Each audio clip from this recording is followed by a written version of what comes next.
Cześć, witam Was w kolejnym odcinku. Dziś zajmiemy się tematem, który może pomóc Wam w regeneracji po treningu. Niezależnie od tego, czy jesteście biegaczami, triatlonistami, czy po prostu lubicie być aktywni, sposób, w jaki Wasze ciało regeneruje się po wysiłku, ma kluczowe znaczenie dla wyników i samopoczucia. W dzisiejszym materiale opowiem Wam o metodzie, którą sam testowałem przez cały ten sezon. Kompresjoterapii pneumatycznej.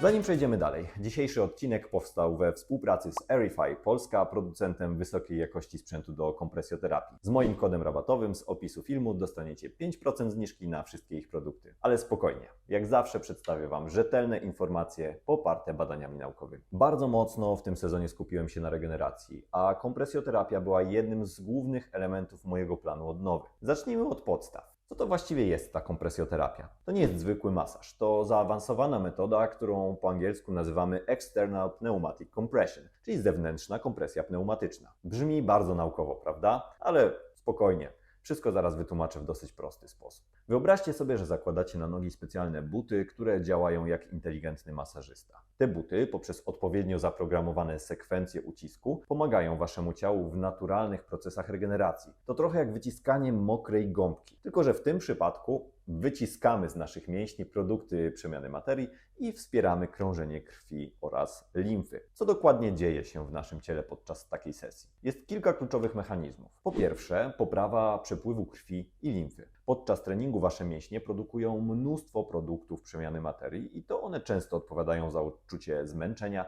i ciężkości w nogach. Kompresja działa jak taki naturalny odkurzacz. Pomaga pozbyć się tych niechcianych substancji i dostarcza świeżą, bogatą w tlen krew do mięśni. Drugi mechanizm to zmniejszenie obrzęków. Kto z Was miał kiedyś uczucie spuchniętych nóg po długim biegu albo po treningu? To właśnie zatrzymanie tych płynów w tkankach. Kompresjoterapia działa jak taka pompa wspomagająca układ limfatyczny w usuwaniu nadmiaru tych płynów. W efekcie uzyskujemy lżejsze nogi. Trzeci aspekt to lepsze dotlenienie i odżywienie tkanek. To trochę jak usprawnienie systemu dostaw w Waszym ciele. Dzięki lepszemu krążeniu tlen i składniki odżywcze docierają tam, gdzie są najbardziej potrzebne. Ale nie musicie wierzyć mi na słowo. Zobaczmy, co mówi nauka. Jest dosyć dużo badań potwierdzających skuteczność tej metody. Naukowcy zauważyli, że regularne stosowanie kompresjoterapii wpływa na kilka ważnych aspektów. Przede wszystkim kompresjoterapia pomaga w zmniejszeniu DOMS-ów, czyli popularnie zwanych zakwasów. Wiecie, że to nieprzyjemne odczucie bólu i sztywności mięśni pojawia się najczęściej na dzień lub dwa po treningu. Badania pokazują natomiast, że regularne sesje kompresyjne znacząco zmniejszają intensywność tych odczuć. Co ciekawe, kompresjoterapia wpływa również na to, jak postrzegamy ciężkość tego wysiłku. Osoby regularnie korzystające z tej metody zgłaszają niższe subiektywne odczucie zmęczenia podczas kolejnych treningów. Mówiąc prościej, kolejny trening po ciężkim wysiłku wydaje się lżejszy. Ale to nie wszystko. Badania pokazują jeszcze kilka fascynujących efektów. Pierwsza rzecz to możliwa poprawa funkcji śródbłąka tętnic. To po prostu oznacza, że nasze naczynia krwionośne stają się bardziej elastyczne i lepiej pracują. To przekłada się na lepsze krążenie i mniejsze ryzyko problemów z układem sercowo-naczyniowym. Druga sprawa to redukcja stanów zapalnych. Po intensywnym treningu w naszym ciele pojawia się stan zapalny. To naturalna reakcja, ale może przedłużać regenerację. Kompresjoterapia pomaga zmniejszyć ten stan zapalny, dzięki czemu szybciej wracamy do formy.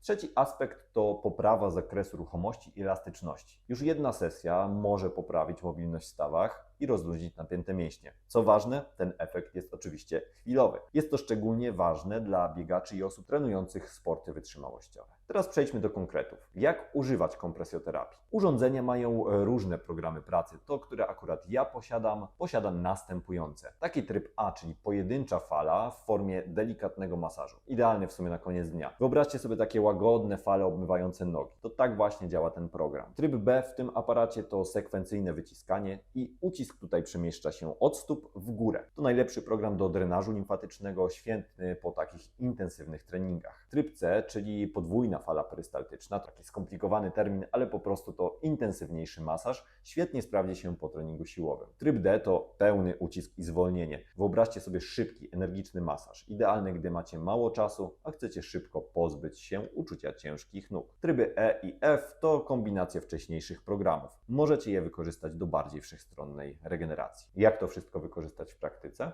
Oto kilka wskazówek. Przed treningiem można zrobić krótką 10-15 minutową sesję na wysokim ciśnieniu. To taka dodatkowa rozgrzewka dla układu krwionośnego. Ale uwaga, niektórzy czują się po tym zbyt rozluźnieni, więc przetestujcie to najpierw w dniu bez treningu. Po treningu zalecam dłuższe sesje, 30-60 minut na średnim ciśnieniu. To najlepszy moment na regenerację. Wasze ciało jest zmęczone i najbardziej potrzebuje wsparcia. A co jeśli nie trenujecie? Kompresjoterapia sprawdza się też przy siedzącym trybie życia. Pomaga zmniejszyć uczucie ciężkich nóg i poprawia krążenie. Na koniec warto powiedzieć o jednej rzeczy, że kompresjoterapia to nie jest chwilowa moda. Stosowana była od zawsze właściwie w regeneracji sportowej. Na ten moment mamy po prostu dostępne lepsze aparaty, bardziej zaawansowaną technologię i badania naukowe, które potwierdzają, że to działa. Dajcie znać w komentarzach, czy korzystaliście już z kompresjoterapii. Jestem bardzo ciekaw Waszych doświadczeń. Jeśli podobał się Wam ten materiał, zostawcie łapkę w górę i koniecznie zasubskrybujcie kanał. Będzie więcej podobnych merytorycznych treści. Do zobaczenia w kolejnych odcinkach.